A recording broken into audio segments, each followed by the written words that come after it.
You think she had fun when she filled her car with garbage, huh? What are you gonna do about it? You're going out of your mind. Go on, kill her! Kill her! What's the matter, boy? Lose your nerve? The police came in they can. But she shouldn't have been there in the first place. You've got to find the key. Girl, what you yelling for? Heather's deaf. Hey everyone, welcome to another episode of Sleazoids, the podcast where we go down the rabbit hole of 20th century genre fare, from the most influential canon classics to the trashiest exploitation films we can get our hands on, and invite you to tag along in helping us create a canon of sleaze. Each week is a double feature grindhouse style where we discuss two films loosely related by subject, genre, actor, filmmaker, or franchise. And at the end of each episode, along with our honorary Sleazoids, which you can become by subscribing on Patreon, we decide on the official ratings and rankings for every film that we cover. Patreon subscribers obviously also get on-air shout-out and 2 bonus episodes every month, which we've been doing for a couple months now, so you guys got like 7 or 8 episodes backlogged. So if you haven't hit that jump yet, there's a lot of episodes back there waiting for you, including... What did we do last week? Last week Rio Bravo. Yes. We did Howard Hawks' Rio Bravo, and we did Assault on Precinct John 13. Carpenter's Assault on Precinct 13 together. So that was a lot of fun. And so, again, if you guys want that episode, you can go to Patreon. But 2 weeks ago, free listeners, you guys would have heard from us. Barbara Crampton episode. Where we had Barbara Crampton on. Very cool. To discuss her 2 films, Reanimator and From Beyond with Stuart Gordon. Which were amazing. Love them. We had a lot of great feedback on that episode. And, yeah, both films, we ended up kind of loving both. Yeah. So Yeah. if you guys haven't heard that episode yet, it's free and totally ready for you, so go check that one out. But, speaking of which, I think we do actually have a patron to thank this week. Yes, Alex Netto. We did get a new patron this week. Thank you, Alex, thanks for joining us on this sleazy journey that we're undertaking.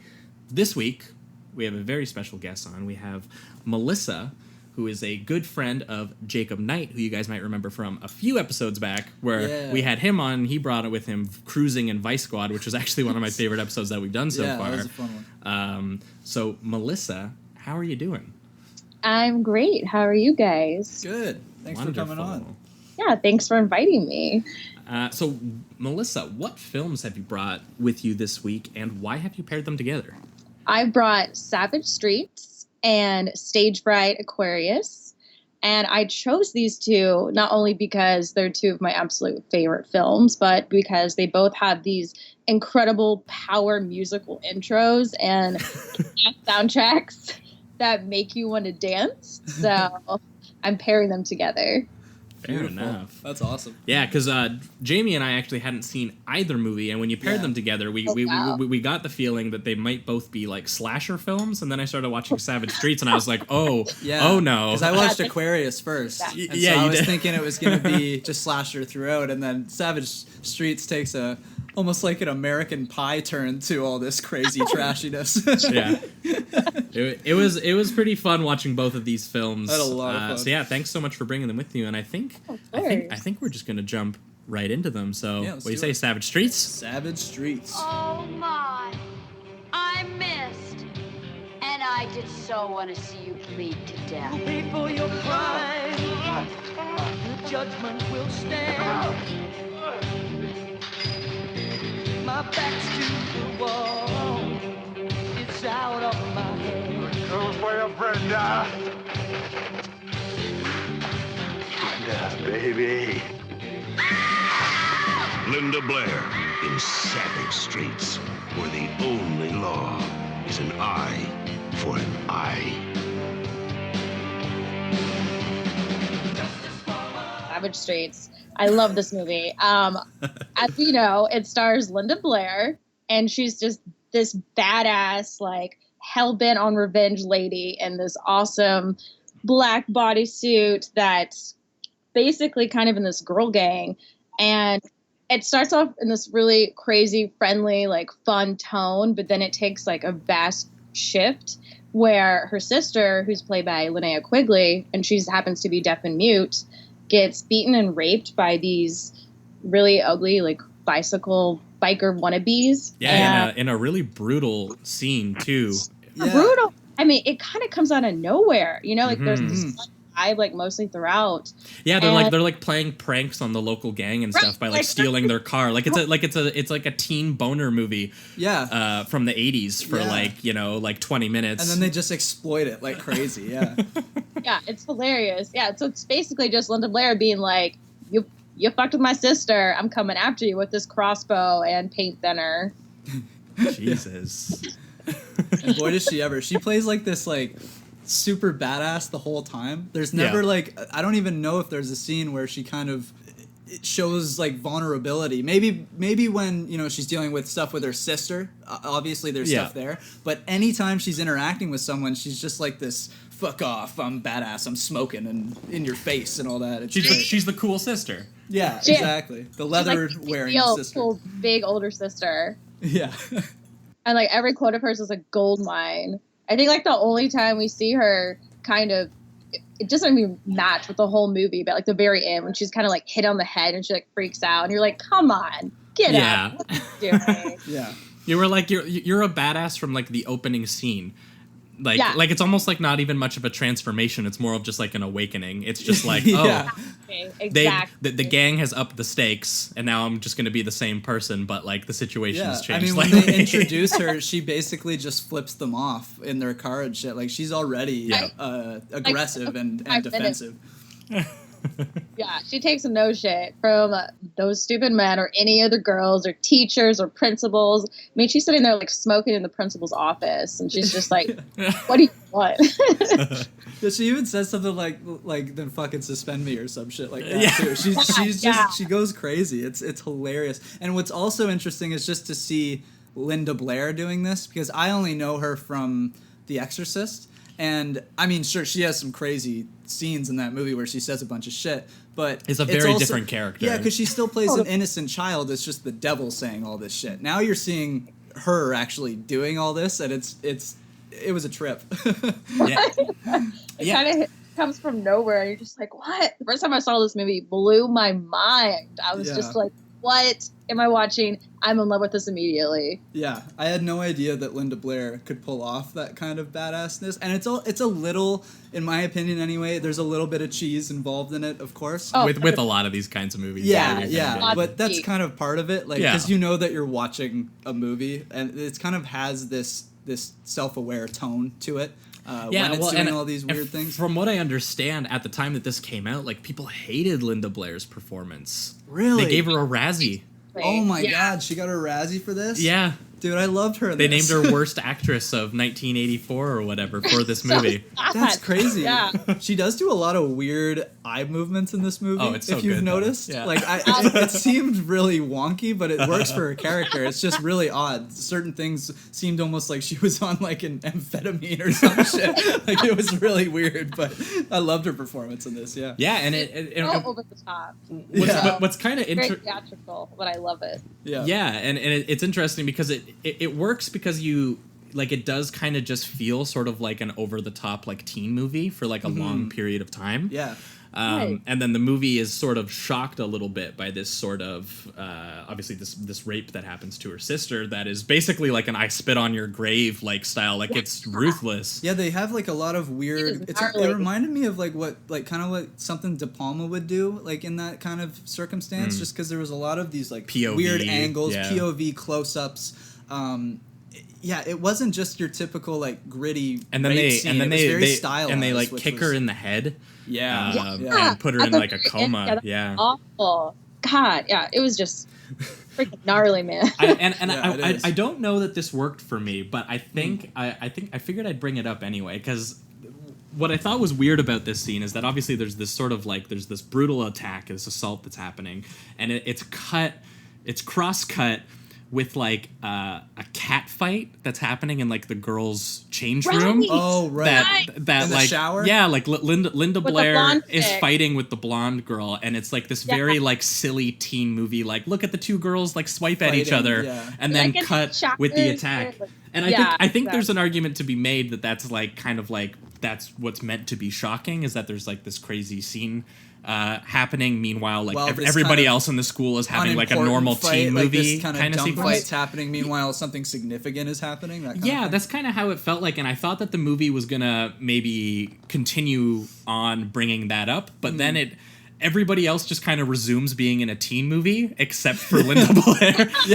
They're like playing pranks on the teacher, and like all the kids know what happened. Like they talk about it. And I was just like what movie are you guys They in? are really happy-go-lucky kids for all the crazy shit that happens to them. Like, it is odd that they keep this kind of American Pie-esque kind of attitude towards sex and relationships, but meanwhile, you know, Heather's raped. We have I can't remember her name, but she gets thrown off a bridge eventually. Like, crazy shit.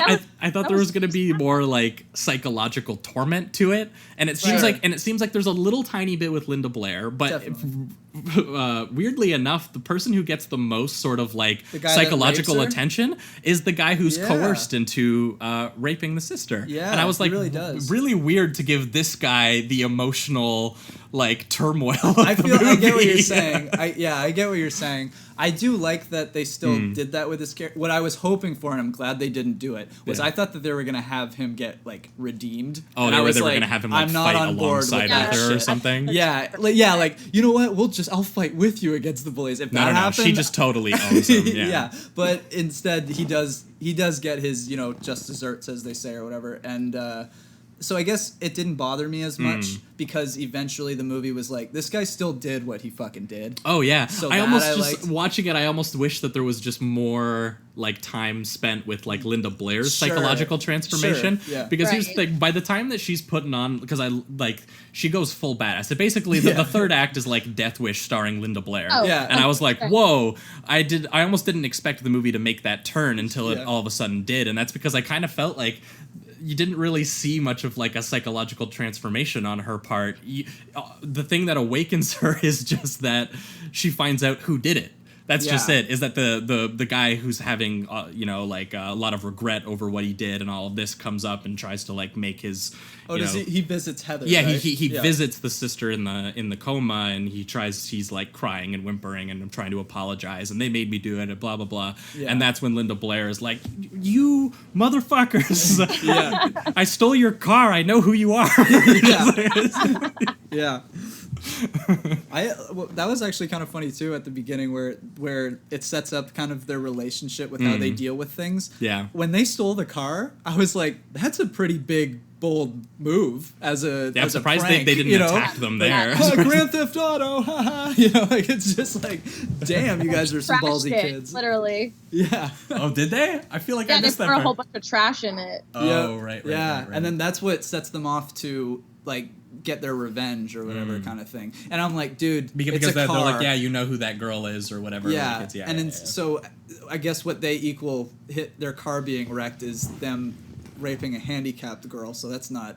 That's where their mindset is. So clearly these guys are pieces of shit. I didn't. Beta males. I didn't recognize the dude who played the lead of like the leather jacket gang dudes. But he was like a big guy. He looks familiar. Where was he from? I don't know. Oh, yeah, okay. Do you know, Melissa, about any of that guy? The leader of the pack? Yeah. The like main bad guy with like sort of like the long hair and the earrings and I don't even remember. I couldn't even keep track of all the character names actually. Yeah, there's a lot. Or else I'd look it up. But either way, he was really interesting, and he had like that Chris Hemsworth like giant torso physique. Yeah. And I was just like first of all, not a high schooler. I was just gonna say that. I'm like, these high schoolers look like they're 40. Not a single one, because those four guys. Yeah. They were all like 28 and up. Yeah. If that. Yeah, only the Adam Driver looking lanky dude was like the only, and he didn't look like a teen, but he at least looked like a weird person. Yeah, who could have maybe been a senior. Everyone else is like, not like model, but like, they're a lot of them are pretty good looking people. Yeah, and high 20s. Yeah. Definitely not 17. And it's great though. Looking up stuff for this movie, I tried to look up kind of like what Danny Steinman, the filmmaker, had done previously. It turns out he's an ex-porno filmmaker. No way. Yeah. That's amazing. And then I was like, okay, so that's why there's so many boob shots. That's why there's so many like that. That's why this feels like it's like a really tonally weird like teen movie meets like This, rape like, revenge picture kind yeah. of deal. It's got He such also a weird did tone. Friday the 13th, A New Beginning. Do you know what? I haven't seen that. You've seen Friday that the though. 13th? A Oh, New yeah, Beginning, the one with the mask. Yeah. Yeah, that was his last film. Oh, okay. And he did. Was it the 5th one he did? I think. Yeah. it was Yeah. the fifth. Yeah. Yeah. Yeah. Okay. And what's special about that one? That's the one where I'm it's like trying the to remember. possessed mask, A right? lot of people like hate it, or they I gave love it a 3. I actually kind of liked it. I had It's some like fun with five. it. It's not my favorite. Yeah. Yeah. Me too. Yeah, so I thought that was pretty Yeah, interesting. hardcore And porn it, director. yeah. And I was just like, okay, well that's what, because that- again, yeah, that's what kind of shocked me about the whole movie, and I wasn't sure if it worked or if it was doing it on purpose, because I wanted to give the guy the benefit of the doubt, because I was like, this seems like there could be an argument made for the film that it's doing this intentionally to have an effect of being this like teen movie with lots of sexualized women and lots of and teens specifically, and then followed by like I Spit on Your Grave, like teen movie edition, and I was like, whoa, I don't know that this works, but it's Totally it's worked doing for something. me. Yeah, I don't know why. I think it was because I felt this movie made me just feel some type of way. Like it was like one moment I'm feeling like gross because of all these like these sexual aggressive advances from these dudes, and then the rape scene. But then you have these great scenes with like the teacher that comes in and the class is just being disrupted, and he's like, "You put that goddamn skeleton away," and shit like that. Go fuck an iceberg. Yeah, like who says that? Like I was losing my mind just laughing, and then I would be shocked and kind of appalled, and then I just. It sent me on a roller coaster of emotions, and I had no idea what to expect from this movie, and then when it was doing everything, I was just kind of like, okay, I'm along for this ride. Like the movie's, I don't know if I've ever seen anything like it, honestly. No, it was tonally. It was pretty nuts, and I was shocked. It's all over the place. I mean, the very first moment when you hear that amazing song, and you're like, okay, this is like a kick-ass, like girl gang teen movie. Right. Like, oh, I love it. Yeah, it's great, and then it turns into the most like exploitive, trashy thing ever. But then comes back to the American Pie.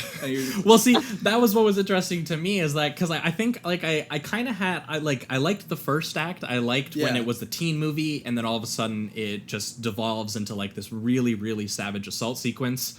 And it's cross-cut with that teen movie, so it's almost like it's rubbing it in your face. Mm-hmm. And then I was kind of just expecting like a second act where like they make that more like apparent, like they basically like explore that transformation of film, where like Linda Blair's psychological deterioration, sort of like akin to like a movie like Abel Ferrara's like Miss 45, which you haven't seen, but that's a movie where she's attacked and she goes into like a full psychotic like breakdown. It's amazing. It's amazing. One of the best like rape revenge films out there. So I was expecting like a second act like that where you kind of saw that. Yeah. And then it kind of just did more teen movie stuff while Linda Blair was like a little sad for like a half hour. Yeah. And I was like, oh, this is a weird turn. And then the third act comes where she is the full out badass that's been transformed. You just don't see it. It's just all of a sudden it's like sat in the bathtub, and then there's a boob shot. All of a sudden she's about to kill them with a crossbow. To be fair, it is a great sequence where she's in the bathtub and the music kicks in and she's just like, all right, yeah, fuck it, let's kill them all. And she's like not blinking that's either. I don't think she blinks. Shower moment. Yeah. Real shower realizations. Yep. Yep. Yeah, and then she starts doing the suit up sequence like Arnold in Raw Deal. Yeah. It's just, I think it takes, it's so 80s, this movie. Yeah. I will say that. So it's ridiculously 80s. I don't think a movie could have this kind of tone and work any longer. Ever. Yeah. This movie just absolutely shocked me from beginning to end. Every scene I couldn't believe that was kind of real. Like I was like, this is so weird, tonally, and just I had so much fun with this film. Oh yeah, man. There's lots of jazzercise. There's the jocks and preps versus the punks. Yeah. I love the poem The disco sucks, punk is dead, give me rock or give me head. I fucking love that. That was so bad. I'm just gonna get it tattooed on my whole torso. Yeah, I couldn't believe how long that scene was, and I was like, oh shit, they're actually gonna dissect what this means. I'll say it. Yeah, that was great. And the teacher's all like, so how do sex and death connect? And I was like, oh, all right. What grade are these kids in? This is like college shit. Yeah, I think one of my favorite like little tidbits was when they were reading Playgirl in like the first 10 minutes of the movie, and like Kurt Russell's on the cover, and I'm just like, yes. Yeah. It's not your typical teen girl movie. Yeah, well, that's what I like too, is that they don't just have like the guys be super like into sex and you know, it's like I gotta get laid or whatever. Even the girls are looking at dicks and like, you know, making jokes about sex and stuff like that. Like everybody seems to just be sexually fueled throughout this whole movie, whether it be it good seems for like certain as characters a and bad. porno filmmaker making like a gratuitous violent Comedy. movie, Well, he kind of had mixing a in with a teen comedy exactly. thing. Yeah. So he seemed like he was actually sort of wanting to investigate maybe sex and death. Now that you say he did porn, it's just like everything connects even further. And if anything, this movie's better now. Yeah. Because I know that. Was it the director you said? That's who did it? Yeah. That's crazy, Yeah, man. yeah. That's crazy. Hardcore porn. Hardcore porn. I think it was called High Rise. Oh, wow. Shit, you know the title. Oh, that's amazing. Oh, man. Hell, even the music though just paints the entire film and is amazing. Like happy-go-lucky. Like let's get out there and dance vibe, which I love. Yeah, but still has that rock and roll kind of aspect to it as well. So there's still that kind of grit in the background a little bit. Oh yeah, and it especially kicks in the third act when she's finally getting, you know, like the vengeance and all the gang dudes in their leather jackets, and the one dude who just has like no shirt and a leather vest or whatever. Yeah, the whole like, movie. Yeah. And they all have like these really hilarious lines. I loved the dude when they're the guy is like looking for her in the department store or whatever, and he's just like, oh, putting down bear traps, you're gonna catch a bear. Yeah. And I was like, oh man, someone wrote that. And then she ends up like shooting him through the neck with the crossbow, and she has that line where she's like, too bad you're not double jointed, so you can't bend over and kiss your ass goodbye. It was so good. That oh my shit God. is fire, dude. That was one of the best lines of the whole movie. Oh, absolutely. Yeah, she's just murdering the shit out of people. My favorite gore bit is when she's pulling the arrow out of the dude's neck, and the little piece of like neck flesh just like comes off with it. I was like, oh.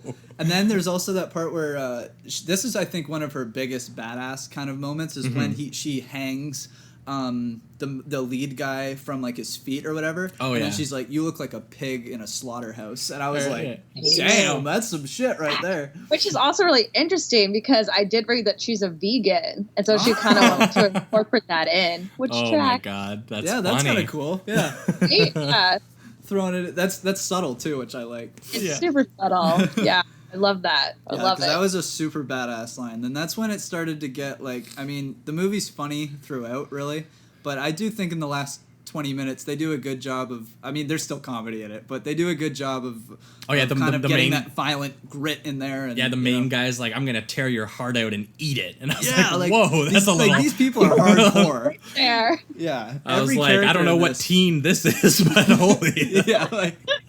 And then to have like razor blades as earrings and shit. I mean, these guys' design themselves is just so... It reminded me kind of like... Obviously, there's no personality to these guys, but like the Assault on Precinct 13 gangs or whatever. Oh, yeah, where it's just like they're clearly just, you know, together, and they have this almost uniform for their gang, and it's, right? And like you can tell they love each other. Like, yeah, they're for each other for sure. Well, yeah, because that's the difference. Is the Assault on Precinct gang, you don't ever have a scene where those people speak to each other. Yeah, these guys are like moments. They share looks. They have moments, but there's no audible, you know. Yeah, exactly. Well, because we mentioned it on the show when we were talking about it, that the main scene where you get where they're actually interacting with each other is where they're doing a goddamn blood ritual. Yeah, yeah. And that's like the closest whoa. they get. Yeah, yeah. So like, you know, it wasn't. bros. They weren't trying to give them much of a personality beyond being, you know, a part of this sort of like very stylized mob, whereas like these people, they start off as what you think of just like sort of like I guess they would be like the greasers, right? They're just the gang, the punks.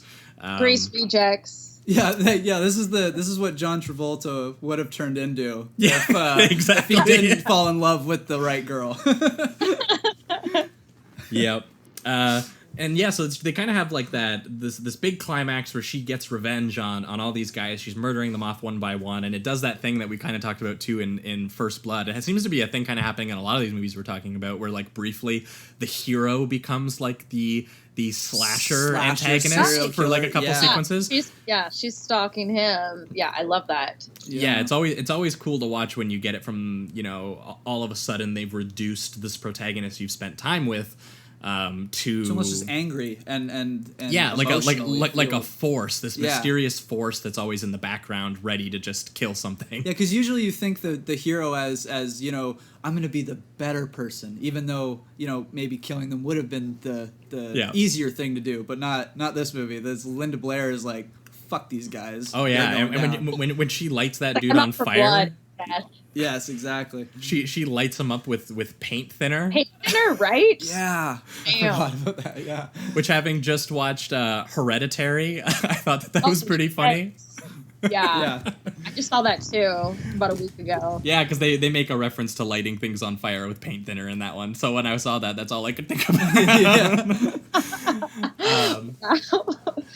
And yeah, what's kind of weird though is in the last like 5 to 10 minutes of this movie is like congrats Linda, you saved the day, you made all the rights wrong, and I was like I was like, I don't know if we watched the same movie. Yeah.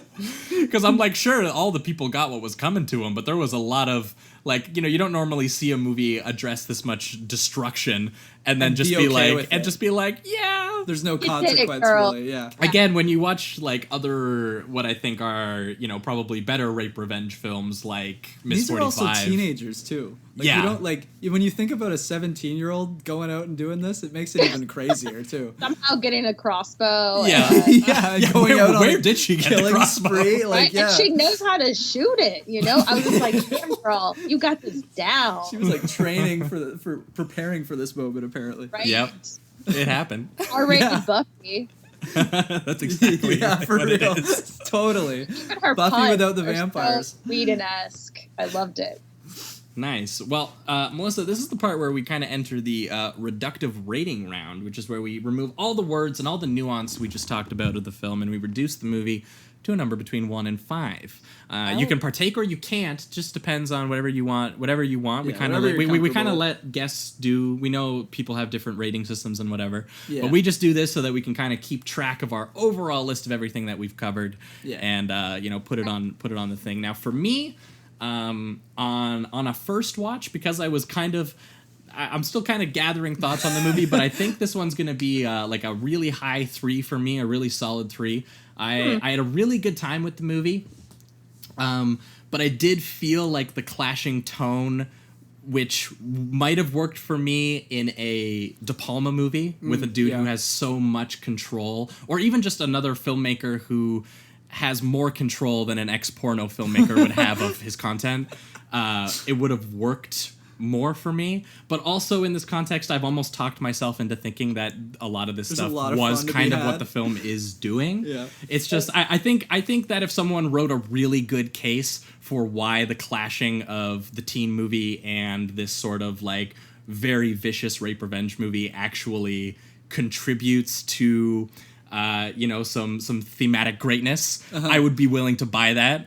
But for me, watching it the first time, I was made really, really icky by it. And I don't think necessarily in a way that, you know, a director with this lack of control necessarily meant intentionally. Okay.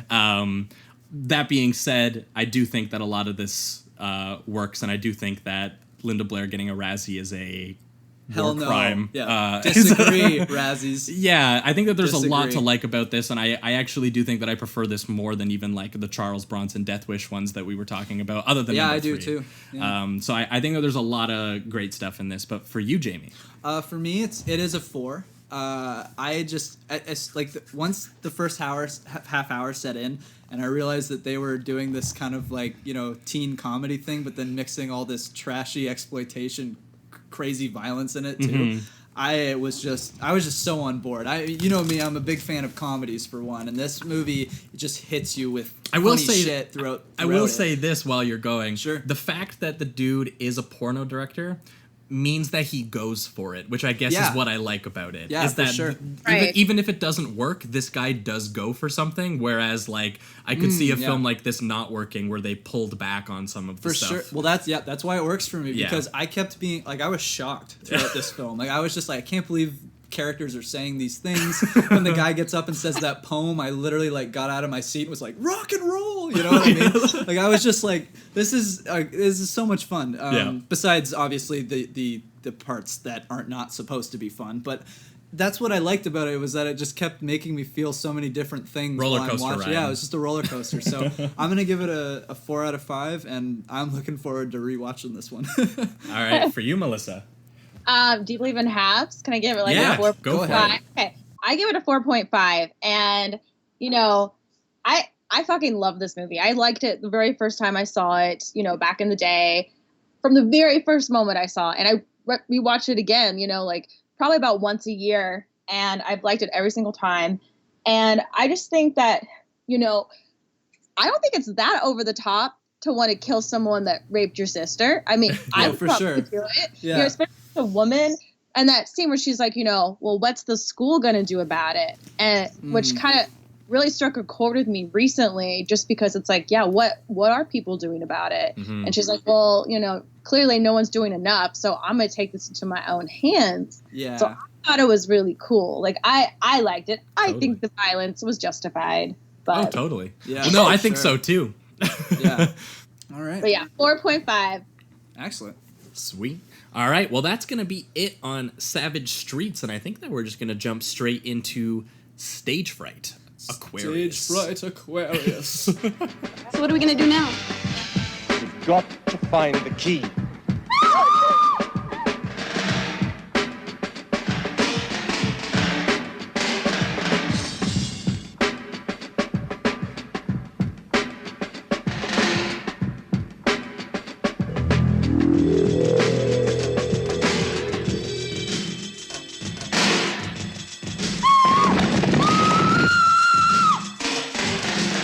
All right, we are talking Stage Fright.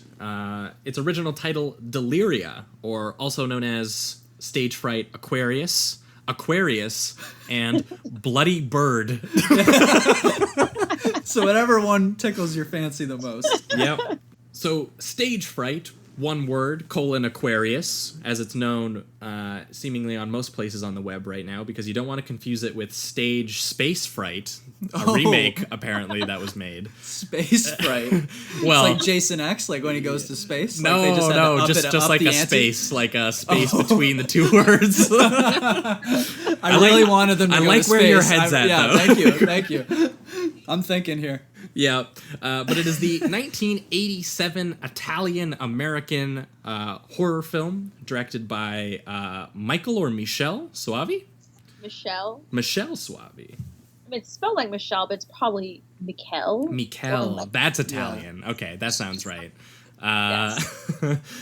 Who, from what I read up on, was an understudy of some Italian giallo filmmakers, most famously Dario Argento and Bava.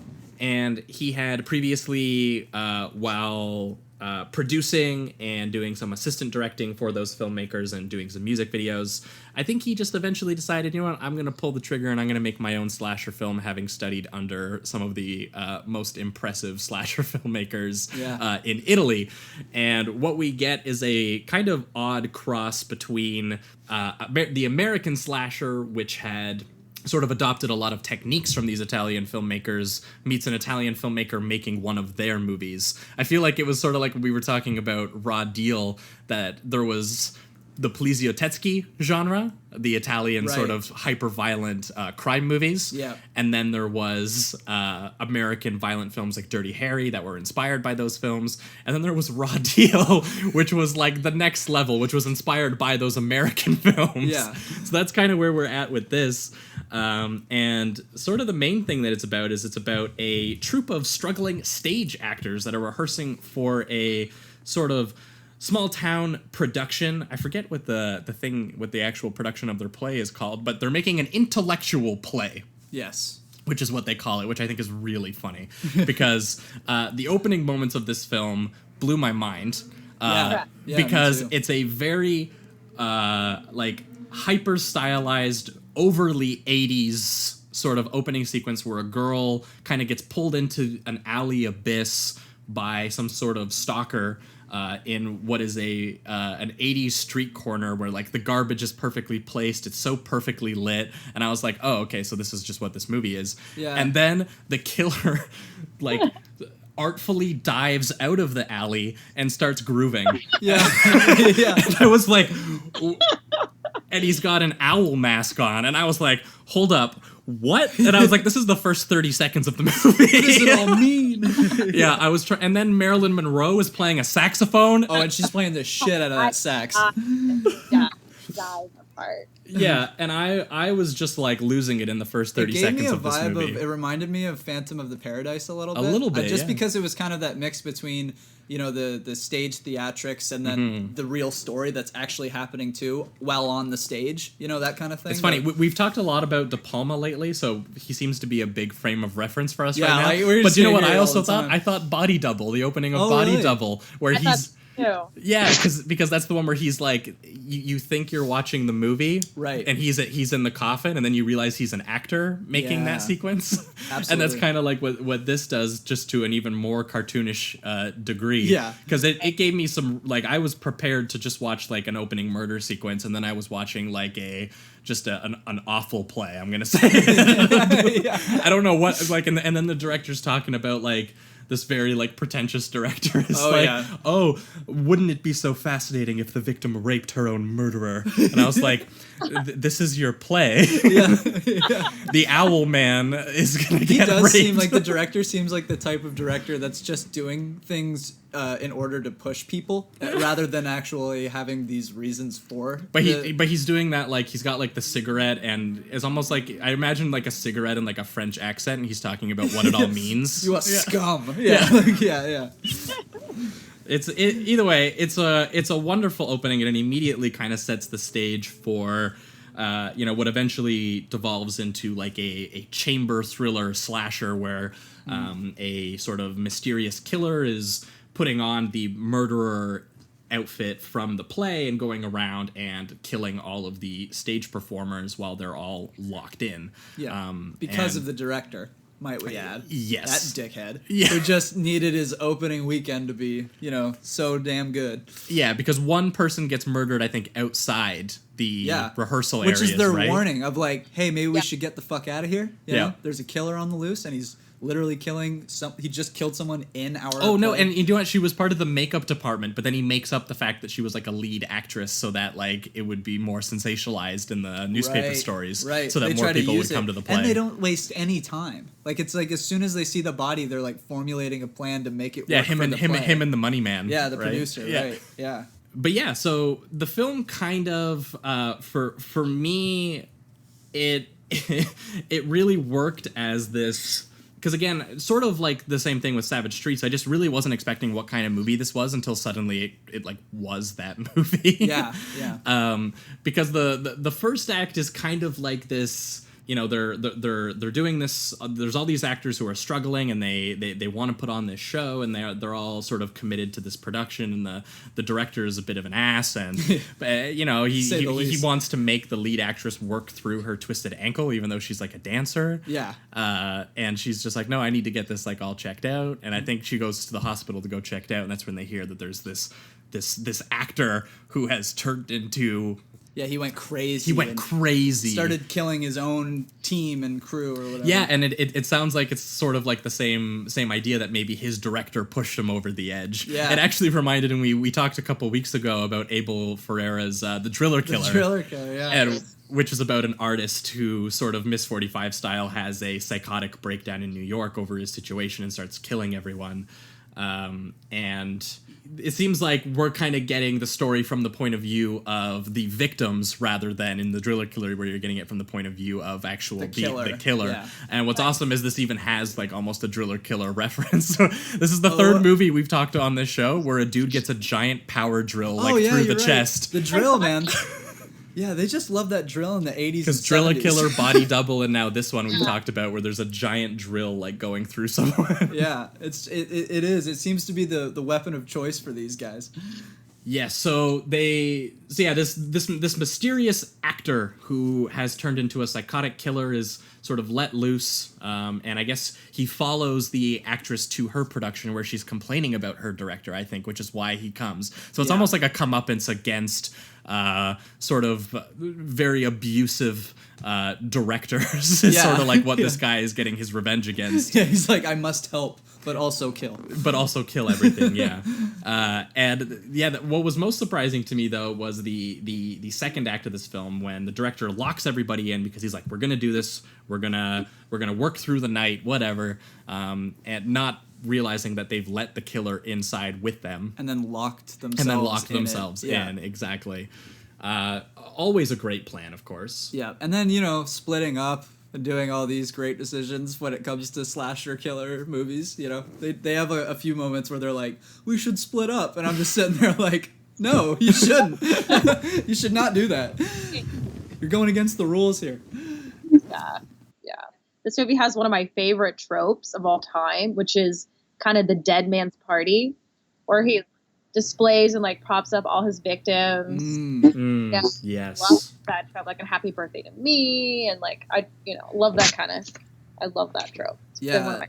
And it does it well too because they set it up throughout. I mean, it's in a theater the whole time. Yes. So then to see this like killer kind of give his own performance or what he may view as his own performance is very, very cool. Very much so. And the way that it's laid out is really creepy too. Like the shot where it shows everything in one frame is I'm like, damn, that's some creepy shit. Yeah. Yeah, it is. It's like a haunting beauty to it. And he's like petting the cat. Like, I love it. Yeah. Yeah, I love that this is that rare horror film with like a cat or a dog where it doesn't die.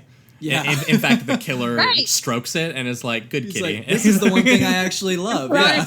I'm just going to stroke this cat who is named Lucifer. So. Hell yeah.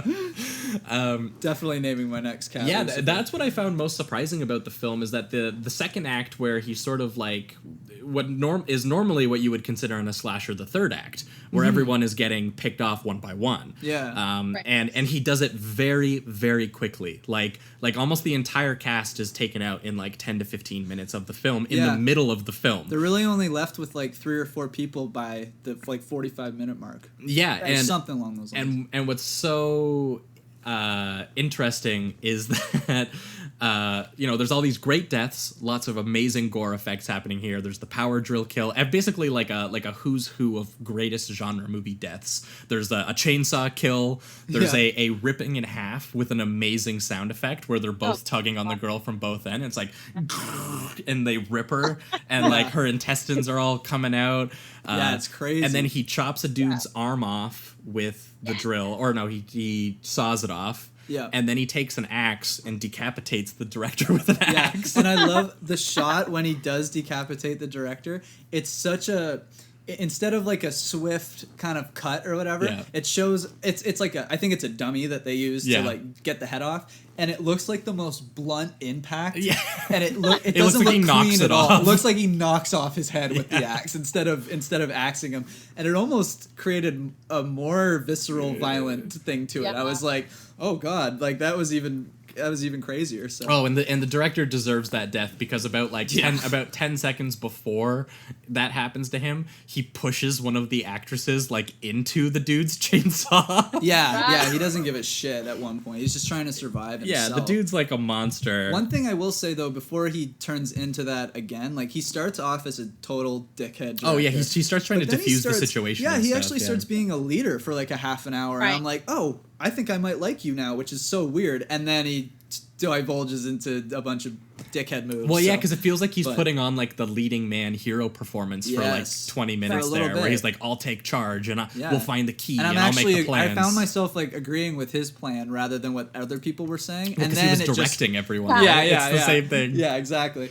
You just can't stop the role. Yeah, I feel like this dude working on as many sets as he did just had a lot of feelings about making movies and about sort of art and spectatorship, and he's like, how can I make this into like a dramatic slasher film? Yeah. Yeah. And what's so awesome is that you guys already talked about it a bit was the third act, because when he kills everyone off, I was like, oh wait, there's still like what's left? Yeah, there's like a half hour left in this movie, and there's only left is the killer and the girl. Yeah. Right. Yeah. So I was like, what's gonna happen here? And then it turns into like almost this like expressionistic suspense sequence where she is just watching the killer like set things up, which is the coolest thing, because you mentioned it happened into a movie, Happy Birthday to Me, you called it? Yes. Because I've never actually seen a movie do this before, so I was pretty blown away when they were, because like normally in a normal horror movie you would see the scene where the girl's like, she's scared, she's walking around, and then she runs into an elaborately staged horror scene. Mm-hmm. This one, you watch the killer set up that scene that he wants her to see. And then he sits down, and then he's just sitting there waiting for the girl to come out. And I was like, what is happening? So basically it's almost like sort of like how a filmmaker does. You're watching him like set the stage for the spectator, which he assumes is going to be this girl when she comes in, and it turns into this amazing suspense sequence where the key is like lodged inside the stage just at his feet, so she's like going under and trying to grab it, and the cat is alerting him to her attention, and there's all these bodies that he's set up. He's even taken the director's decapitated head and put it onto a mannequin's body. Right. And it's wonderful. I was blown away that there's like 10 to 15 minutes like dedicated to this scene. Yeah, just showing him almost be like this artful killer in a way. Yeah. And he's standing there stroking the cat. You know, the feathers are just floating around him in this dramatic visual sequence. Yeah, and he's throwing the feathers in the air and putting them on their faces and stuff. Yeah. To me, it read almost like a commentary on the idea that filmmakers who do a lot of this very elaborate staging and stuff, and that, for example, this filmmaker would do, is that he's almost empathizing with the killer in that moment, because he's kind of just like, he's just trying to put on a show. And it reminded me of Driller Killer in that sense, sort of merging this sort of violence with art in that kind of way. Like as a creative, you can almost appreciate what he's doing. Exactly. It's like, dude, I don't like that you use dead bodies, but that's a good looking stage. That is an impeccably framed mise en scène, you know, like something like love that tableau. That's beautiful. And they do it in a few movies. Black Christmas, Texas Chainsaw Massacre 2. Black Christmas, yes. Yeah. Puppet Master, I feel like. You know what? We haven't seen any Puppet Masters, but we have to. Those, like, all those movies you just listed are, like, things we're going to be talking about on the show eventually. Yeah. Tourist Trap. Because Texas Chainsaw 2 especially we have to do, because you haven't seen it, but I haven't. Yeah, I haven't great. seen the sequel. It's a really underappreciated, at least in comparison to the original Texas Chainsaw, which I think has finally got its due as like an all-timer. The original's a masterpiece. Masterpiece. I love the original. And then there's like the movie kind of caps off with this really sort of fun.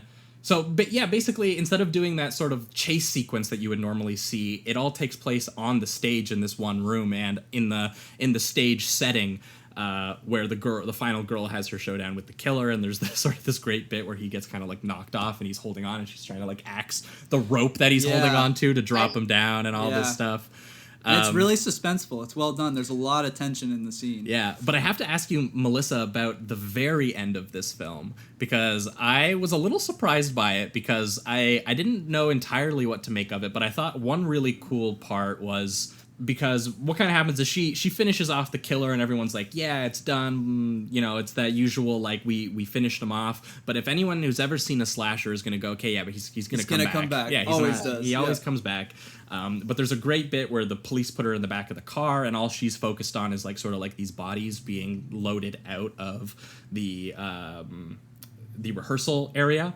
Bodies of her crew, of her cast and crew and stuff like that. Meanwhile, the press is being like, "Oh, you killed him! So cool! Tell us about You're a hero. it." Like, and she's just like, "That was a really messed up situation." Yeah, I want to go home. This is bullshit. I just spent my last like 30 minutes in the headspace of like a psychotic artist. And saw it front row. Yep, I was the one man show. And. But she wants to go back because she lost like a precious watch. It's a watch. Yeah. So she wants to go back and get that, and she asks Willie, who I think is like a local, or I think he was. Do you think he's like the custodian? Custodian, I think. Like because he has the key to the building and stuff. Right. And he lets her in, and he kind of wants to talk to her, sort of like how the press did, being like, oh man. Like, you know, you should have, you know, that gun that you had that you didn't turn the safety off or whatever, you could have just shot him in the head, shot him between the eyes or whatever. Yeah. And he's basically bragging about her, like, traumatic situation and what he would have done in it. Yeah. And then... It's Mark Wahlberging it. Yeah, and then the killer comes back, and he's about to kill her, and then the custodian, who had just grabbed the gun to show her how to turn the safety off, presumably, comes back in time to shoot the dude between the eyes. Yeah. And then he has like a mental breakdown because of what he just did, which is a really cool moment because it really does highlight that, you know, he was talking a big game the same way like the press wanted to hear all this information from a distance. Sure, but then he it's real, experiences it. Then when it's fucking real, you don't want any part of it. Yeah, and all he can say is, I shot him between the eyes, Like, and they said it over and over again, and you're just like, damn. Yeah, it's clearly like, you know, it really has an investment in the psychological consequences of what all this stuff actually did to, you know, the survivors. You know, and because we saw some terribly horrific physical violence happen to the victims, but even the survivors aren't getting out of there because the survivors, they spectate it, right? That's the thing. They watched it, and like that's almost worse. Yeah. It's kind of like, what the movie like implies. Said, even Willie, like the custodian now, can't even escape, and he wasn't even a part of it the whole time. He didn't see anything. It's just now because he's at the tail end. He's a part of it as well, and it's a psychosis you'll never probably get rid of. Killed him right between the eyes. Yeah, but just like he said. The last moment though has the killer open his eyes and he's back out. He's back up again, and I was curious, Melissa, what you made of that because I didn't know 80s music because I had and then the 80s music comes in, but I wasn't sure if it was trying to be more about this sort of like meta type thing. Like it was all a play. Like it was this was his bow. His open eyes was that was my performance. I put on the show. Yeah. Maybe. Stop between the eyes, let's get back up and have a good time. Yeah, exactly. We'll do that was the matinee, doing the evening show now. Yeah, mentally destroyed a couple folks, but it's good now. Yeah. I gave it my best, gave my performance. That's what it seems. I guess that's what it's saying, probably, right? Yeah, like that, or it was just like, nah, he's back. It was a cool moment. Yeah, the credits roll. I mean, it works though. It works really well. I enjoyed that. Yeah, because I was just really impressed overall. Because I'm pretty sure that this was this guy's first feature, and I was just really impressed at the actual amount of visual style and the amount of the really proper gore effects. Like, this is a guy who has clearly studied slasher and horror films, and who has something interesting to say about the relationship between watching violence and the people who stage the violence, which is like it's kind of an interesting point to make about horror films, especially because we've talked about a lot of slashers and not a lot, a couple of them follow the tropes and do the thing, and not a lot of them actually sort of investigate the genre as a thing. Yeah. Usually they do it as just a pure kind of visceral entertainment. Yeah. You're just like, people are getting killed in crazy ways. That's a lot of fun. It's a good time. Definitely influenced by, him being a protege to Argento and others. So heavy giallo undertones. So Yeah, and it even does the first person view of the Right. killer, I kind of love like that. Friday the 13th and Halloween and stuff. So that Very was a cool cool homage too. to Yeah. to those films for sure. I Yeah, really this like this that. movie very clearly came at the tail end of the Italian giallo slasher films existing, Yeah. and then obviously American slasher films becoming hugely popular. And it seems like he's just sort of investigating what that popularity is and means almost. Yeah, this one is a lot deeper than any other slasher. That I was I I was quite surprised by this because I mean I understand now that it has a cult following, but I was surprised that I hadn't heard a lot of people talk about how excellent it is. But then I kind of looked it up and I saw that there actually were a number of people who were being like, "Wow, how does no one address about this as yeah. like a great '80s slasher?" Because it's Yeah. honestly one of my favorite '80s slashers that I've seen. Yeah. Yeah, it's phenomenal. It's really, really good. Have you guys ever seen his other movie, Cemetery Man, or Delle Morte Delle More? No, but I've What? You guys, 94. this movie is incredible. Yeah, it's like early 90s, 94, like you said. I'm looking at this caption: zombies, guns, and sex. Oh my! Triple Yeah. exclamation marks. You got me. I don't I'm wanna say watching too it. much, but you need to watch this like tonight. I think Wow. I might. I don't Yeah. have anything to do tomorrow. Go so find I'm just it. gonna- yeah. What's it called Oh, again? Cemetery Man. Cemetery Man. But it's also called Delle Morte Delle More. Okay. I'm definitely checking He's it also out. got one here called The Church.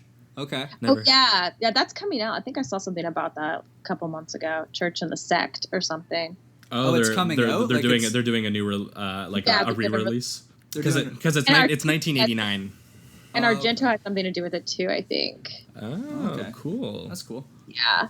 I've never seen it, but Either way, I'm going through this guy's filmography. Yeah, he's because, interesting. Because I was quite surprised at. I mean, kind of both of these movies, but I was doubly surprised about Stage Fright Aquarius because, yeah, I guess this is where we'll enter the reductive rating round on it. But for me, it's a super easy 4 and a high 4 at that. I maybe on rewatch I might even consider going higher than that because I was pretty blown away by this actually on my first watch. And yeah, we kind of covered a lot of it already, but I just love how this works sort of as a play on people who on again sort of like Drill or Killer on that sort of thin line between both mental psychosis and creativity and art Yeah. and violence, and this kind of blending this bridge together in interesting ways. And I loved how it sort of shed a lot of the slasher structure and tropes to it to create something really, really strange and odd. And yeah, I can't necessarily that about half-hour sequence where everybody gets killed off. And then they're right after is the pit where the girl gets to watch him set them all up in a tableau. That's maybe one of my favorite sequences that we've Like in talked about slasher, on the yeah. show so Art. far. So Very it cool. was honestly I loved it a lot. For you, Nice. Jamie. Well, you know what? Like my original score was actually a 3 out of 5. It was Yeah. a very strong 3 out of 5. It was kind of a similar thing with Vice Squad where I was I guess maybe taken aback by the look of the film. Like Savage Streets just has a shine to it. You could tell that there was like, I don't know, maybe a little more money involved or whatever. And then it was doing a lot of the tropes of slashers and stuff like that. But now after having this conversation, I'm kind of realizing when they're doing those tropes, that it's on purpose for one. And then I'm really liking just that we've gotten to flesh out a bit more about how, the Like how it's the using them and what creative, it's saying. yeah, and his setup of he's making his own play in a way and using those bodies as his storytelling props and I really like. Right now, I still feel comfortable giving it the 3, just because I like to rewatch a film before I give it the final, score. But I could see this becoming a 4 now. Just with these ideas in my head, I feel like I'm gonna rewatch it and get more out of it. So yeah. Cool. And for you, Melissa. oh, easy 5, 100%. Nice. There we go. Not even a question. It has everything you could want in a slash movie and more, Yeah. and a killer Yeah. soundtrack. I feel like we have not talked about Oh yeah. Talk about Easy that music. soundtrack. right? The amazing music in this. It's such a Goblin kind of ripoff in a way, but it's so good. Like it's so unexpected, especially that first scene. And I believe the song Yeah, first it was scene's by nice. Aquarius, right? And like that's kind of why it was also called that. Oh, okay. Yeah. And then Yeah, it it's has just, that really melancholy like synth to it, especially when it feels like it's wrapped up the slasher film and it's killed everyone off, and it enters that like 20-minute suspense sequence between her and the killer. Like the music in that is just insane. Yeah. And then the lighting and the compositions really get wild after that too. Yeah, the last 20 minutes of this film is what really did it for me. Yeah. Like, I'm really looking forward to my rewatch, honestly, because I you'll just like the more rewatch. yeah, I feel like I'll get more out. It's always better when you're watching a film and you're prepared for what it is, I find. Yeah, yeah, exactly. And I was pretty shocked, honestly, by both of these films, so yeah. thanks for bringing them. I was viewing it just as this, like, you know, whatever slasher, but now after really sitting with it for a few days and then having this conversation, there is a lot more to it than just meets the eye, you know. So yeah, it's solid, super solid. Yeah, man, I could have watched that the POV shots of the killer like traversing the sets with that synth going for like a while. Mesmerizing. Yeah, he's like walking along the cables and like the it's good stuff. It is. And oh man, and yeah, they didn't kill Lucifer. That was a good time. Yeah, it's nice to finally not have a dog or a cat die in a 70s, 80s horror movie. God, it's such a cheap shot, you know? It is, because you just know that you're going to feel that way, you know? Exactly. Yeah. All right, well, I think that's going to be it for this week's episode of Sleazoids. Melissa, thanks so much for coming on and bringing these films with you. This is the part of the show where if you've got anything to plug, this is where you do it. Awesome. Well, thanks for having me. You can find me everywhere, Twitter, Instagram, everywhere, Medium account as Mecha Melissa. So that's where to find me. Yeah, give her a follow. She's always tweeting about horror movies and, you know. Horror movies. Well, as soon as I saw you had a Nightmare on Elm Street 3 Dream Warriors cover photo, I was like, okay, I feel like that sets the tone for an account, so it's a good choice. Exactly. I think I even used it on my LinkedIn. I was like, I'm going to do it. That's what I'm doing. Yeah, and since Melissa's going to be humble and is not going to plug anything, I will tell you to go check out her article on Kill Bill that she did a couple months ago that I really, really enjoyed around the time that there was some big news around Kill Bill. Oh, nice. Oh, okay. What's was it about both volumes? Was it about just the stuff going on? Oh, okay. Yeah, and just sort of, you know, struggling with the what they kind of heard about behind the scenes and what it kind of meant with the actual content of the film, which is a lot of, you know, sort of actually about that kind of issue, and a lot of times about how she's kind of like under this control of this, you know, this very bad man. It would be a good read because we also covered Kill Bill already on this show in conjunction with Female Prisoner, and we may in a couple weeks be covering Volume 2 with a guest. Yes, maybe. Yeah, who might be pairing it with Lady Snowblood.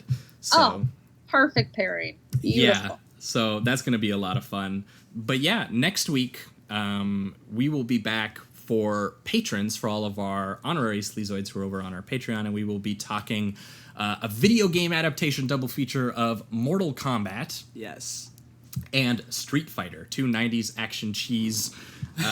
So much cheese. Yeah, which is going to be a lot of fun to talk about. So if you guys, again, aren't on Patreon, head on over there, and you'll get that episode next week. But for free listeners, we will be back in 2 weeks with an episode that I don't know yet. Yeah. We have a special guest locked in, but I don't think that they've confirmed their films yet. We're keeping the anticipation But going. maybe by the time this episode comes out, we will have it in the description what those films are going to be. Because a lot of time we like to have, you know, just announce in advance so that you guys have time to watch the films and join along with us. Yeah. So we're not just spoiling it for you for half an hour. Yeah. But anyway, thanks again, Melissa, so much for joining us this week. It was a lot of fun. Thank you. Yeah. And I think that's going to be it. Keep it sleazy, everybody. Keep it sleazy, guys.